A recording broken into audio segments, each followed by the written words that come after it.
Добрый день! Меня зовут Елена Николаевна, и сегодня мы поговорим о лечении кашля. Наверное, с кашлем сталкивался каждый человек. И когда вы простыли, и когда вы испытываете насморк, кашель, боль в горле, но при этом в течение недели вы выздоравливаете, то вопросов нет.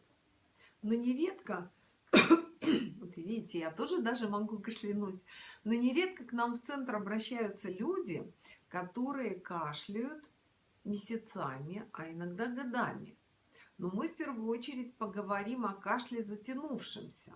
Он бывает у детей, бывает у взрослых, на фоне холодной погоды, на фоне какой-то вяло текущей простуды или после перенесенного гриппа. Иногда люди кашляют неделями, это мешает им работать, мешает жить, мешает спать и создает очень большой дискомфорт для всех окружающих. Какая же может быть причина этого кашля?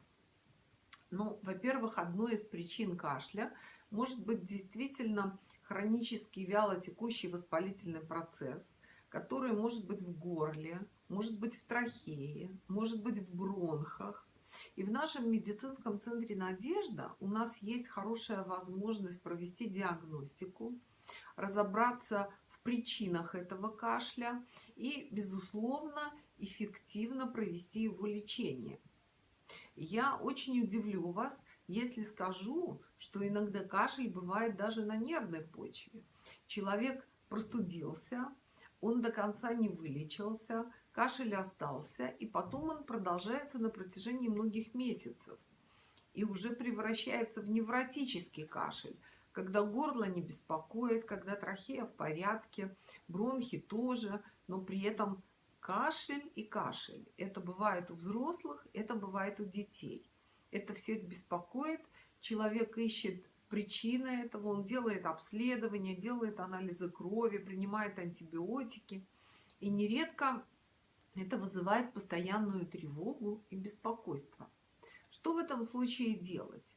В этом случае после детальной диагностики, с помощью которой мы можем определить, это все-таки остаточное явление бронхита, или это трахеит, или это последствия бронхоспазма на фоне бронхиальной астмы, или это невротический кашель, назначается двухнедельный курс лечения, после которого кашель практически всегда проходит. Кашель уменьшается обычно в течение 3-5 дней и проходит в течение 2-3 недель. Это зависит от длительности кашля. Есть люди, у которых кашель повторяется каждый сезон. Например, начинается сентябрь-октябрь, промочили ноги, где-то продуло, и человек начинает кашлять, и он знает, что этот кашель будет долго. В этом случае тоже вы можете обращаться к нам в центр. У нас есть возможность также диагностировать и воспаление легких, если оно является причиной кашля.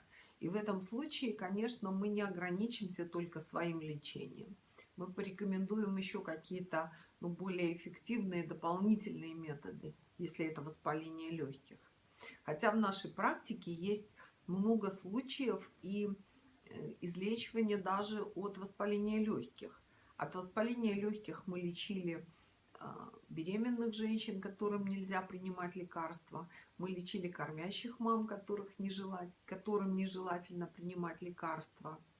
То есть, если проблема кашля – это ваша проблема, обращайтесь в наш центр. Если вы хотите более детально узнать о методах, способах, я на них здесь особо не останавливалась, то, пожалуйста, звоните нам. Приглашайте к телефону доктора, и мы подробно расскажем, каким образом мы можем вылечить ваш затянувшийся кашель. Всего доброго!